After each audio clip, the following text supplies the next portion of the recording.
আৰম্ভণিতেই তোমাক এষাৰ কথা কওঁ, জীৱনত সমস্যা থকাটো অত্যন্ত প্ৰয়োজন। সমস্যা আছে বুলিয়েই চাগে জীৱনটো ইমান সুন্দৰ। সমস্যা আছে কাৰণেই সাফল্যৰ আনন্দবোৰক ইমান সুন্দৰভাৱে অনুভৱ কৰিব পাৰি। হয়, সমস্যা থকাটো খুবেই গুৰুত্বপূৰ্ণ। কেতিয়াও হতাশ নহবা। জীৱনত পোৱা কোনো এটা মুহূৰ্তৰ কষ্টটোৱেই হয়তো এটা সময়ৰ পিছত সকলোতকৈ ডাঙৰ শক্তি হৈ থিয় দিব। আচলতে কি জানা, মানুহৰ মনত যদি সঠিক ইচ্ছা শক্তি থাকে, তেন্তে কঠিনতকৈ কঠিন কাম কোনোবাই ইচ্ছা কৰিলে সহজ বনাই দিব পাৰে।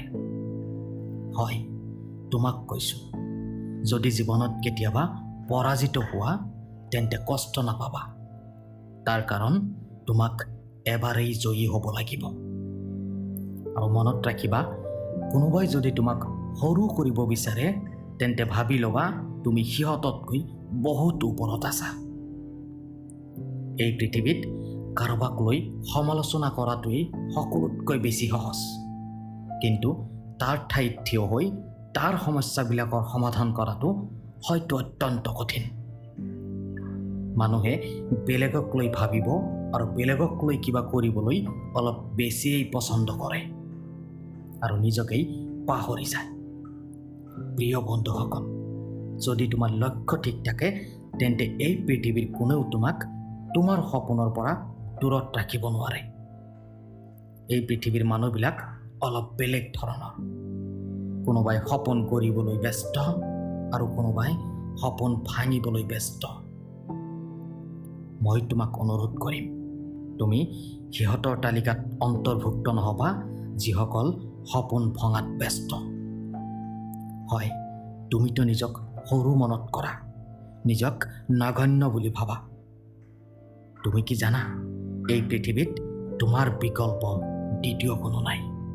গতিকে নিজক বেলেগৰ লগত তুলনা নকৰিবা। আৰু কোনোবাই যদি তোমাক বেয়া বুলিও কয়, তেতিয়াও মন বেয়া নকৰিবা। কাৰণ তুমি হাজাৰ চেষ্টা কৰিও এই পৃথিৱীৰ সকলোৰে ওচৰত ভাল হ'ব নোৱাৰিবা। নিজৰ কাৰণে কষ্ট কৰা, বেলেগ কাৰো কাৰণে নহয়। মনত ৰাখিবা, তোমাৰ সফল হোৱাটো অত্যন্ত গুৰুত্বপূৰ্ণ। নহয়, বেলেগৰ কাৰণে নহয়, মাথো নিজৰ কাৰণে। মনত ৰাখিবা, জীৱনটোক সুন্দৰ কৰাটো অত্যন্ত গুৰুত্বপূৰ্ণ। নিজক আৰ্থিকভাৱে শক্তিশালী কৰি তোলা অত্যন্ত গুৰুত্বপূৰ্ণ। তোমাৰ কি মনত হয়, এই পৃথিৱীৰ প্ৰত্যেকজন মানুহ তোমাৰ আপোন? হয়, চাগে তোমাৰ আপোন, কিন্তু সেইটো তোমাৰ সুখৰ দিনৰ। তোমাৰ দুখৰ দিনত তুমি অবিহনে তোমাৰ সকলোতকৈ আপোন বেলেগ কোনো নহয়। গতিকে মাথো নিজৰ কাৰণে কষ্ট কৰা, আৰু তাৰ কাৰণে যদি স্বাৰ্থপৰো হ'ব লাগে, তেন্তে হোৱা। কাৰণ নিজৰ কাৰণে স্বাৰ্থপৰ হোৱাটো কোনো অপৰাধ নহয়।